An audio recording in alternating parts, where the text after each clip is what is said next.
Bonjour, morning brief du 18 août 2025. Alors la bourse de Tunis termine la semaine sur une note négative avec un TU index qui a accusé un repli hebdomadaire de 0,21%, réduisant ses gains annuels à 18,95%. Alors,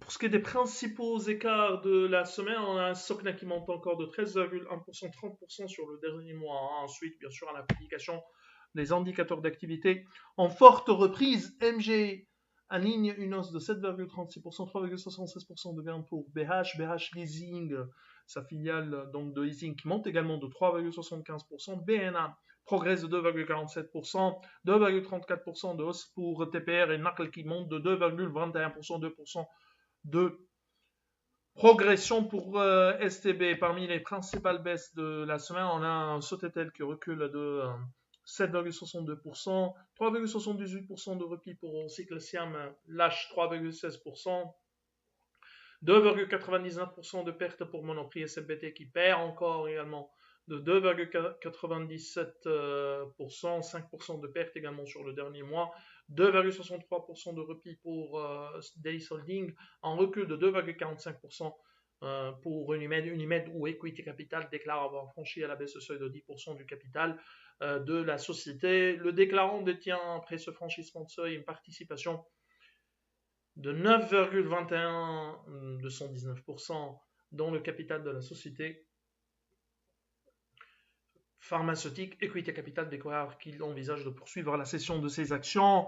L'autre actualité, on vous a déjà transmis nos commentaires sur la croissance de l'économie tunisienne. Une accélération, mais une accélération qui était attendue, parce qu'il y a également un effet de rattrapage suite aux chiffres décevants du premier trimestre, qui sont essentiellement une activité économique à ralenti, suite bien sûr à l'entrée en vigueur de la fameuse loi des chèques, donc un effet de rattrapage, croissance importante également pour l'activité agricole qui stimule la, euh, la demande intérieure, huile d'olive notamment, volume en hausse, mais les prix sont en baisse, d'où un déficit ou un recul des exportations au prix courant, mais en volume, il y a eu une augmentation qui a boosté également la demande intérieure,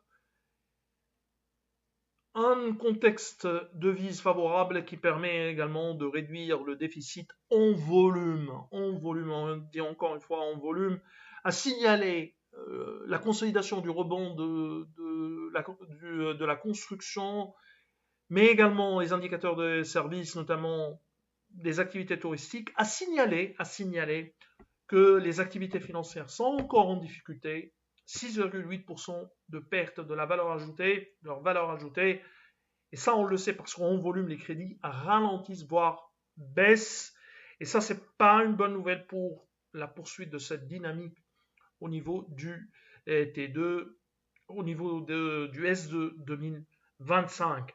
Il y a également les chiffres sur l'emploi, où il y a une baisse, une légère baisse du taux de chômage à 15,3%, 15,7% en T1 et 16% au T2 2024. On est sur toujours des niveaux, même si on baisse, mais on est toujours à des niveaux qui sont élevés à plus au-dessus de 15%, avec 651 000